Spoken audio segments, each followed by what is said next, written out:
And since now you've lived through multiple eras of the music industry, you have more inertia in your career than ever before. And I know you don't like doing the same sounding album twice. So I'm very excited. I'm sure it's going to be well received. I don't know about that. You might be sure, I'm not. Well, it's the fun ones. How can you not enjoy the album if it's called that? I mean, that's its intention. So it's almost, Hopefully. guaranteed. Well, yeah, it's definitely not a record that I would say. Yeah, I would like to say that if any listeners that are familiar with records that I've made in the past, there should be something to enjoy there, I would think. Are we going to get a little Phonte, or was he too busy with Little Brother this year? I should tell kind of the second story of this, and the story behind. Once the songs were done, I finished the record and mastered it, the songs themselves, in July, and I didn't actually complete both iterations of the album until maybe about 3 weeks ago, because I got this kind of harebrained idea where I wanted to record all the songs and then master the songs and then sit with those songs and treat them like they were a mixtape. And instead of using like vocal interludes that would be from a Richard Pryor record or, whatever, a Red Fox record or something like, stuff that I effectively can't go jack big portions of, I was like, why don't I make audio sources myself that I can use as, snippets for between songs to kind of, weave the entire record together. And so what I did is I started calling friends and peers and such that kind of exist at a similar station in life to where I am. They're grown folks, they got kids, they've been in it for a while.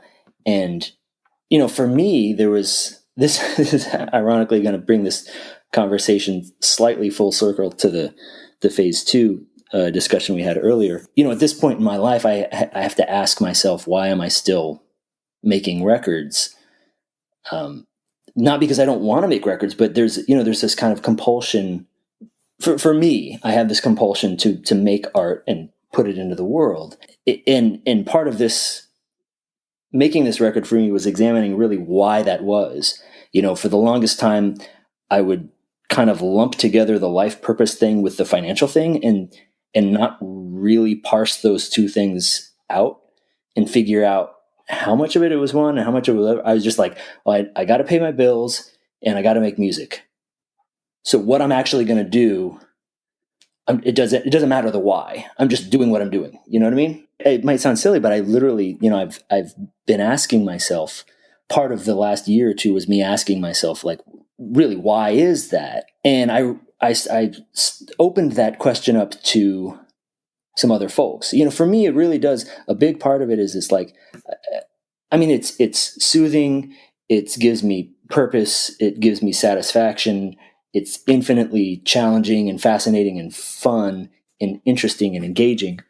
But there's also this part of it that's like, well, this is the record that I'm going to leave behind. I mean, we never know when we're, when our time is up on this earth. So, the idea of, I've realized that I can make a connection with infinitely more people doing what I'm doing now than if I was a bank teller or a manager at an insurance company, or, and this is no slight, but even if I had chosen the path of being a math teacher, I'd be impacting 10, 15, 20 kids at a time.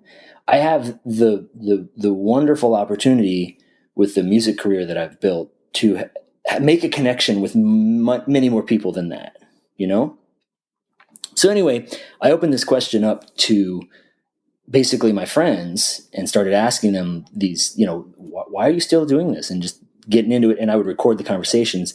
Those conversations became the fodder for those interludes and such. So the vinyl version and the digital version of the record played differently. The vinyl, I wanted to give people the opportunity to listen to the record in either iteration, just the songs, just the compositions themselves with silence in between, but then in essence like a mixtape version of the same record that is woven together with snippets and such from talking to people. So that's how the digital and the CD version play more like a mixtape. Why am I mentioning this? I'm mentioning this because Phonte is one of the people that I talked to were Phonte and Kid Koala. Mr. Liff was on there. Blueprint helped out. So those are the people that I got audio snippets from. Cadillacs keep rolling either way. That is great. Yeah, for sure, man. Definitely.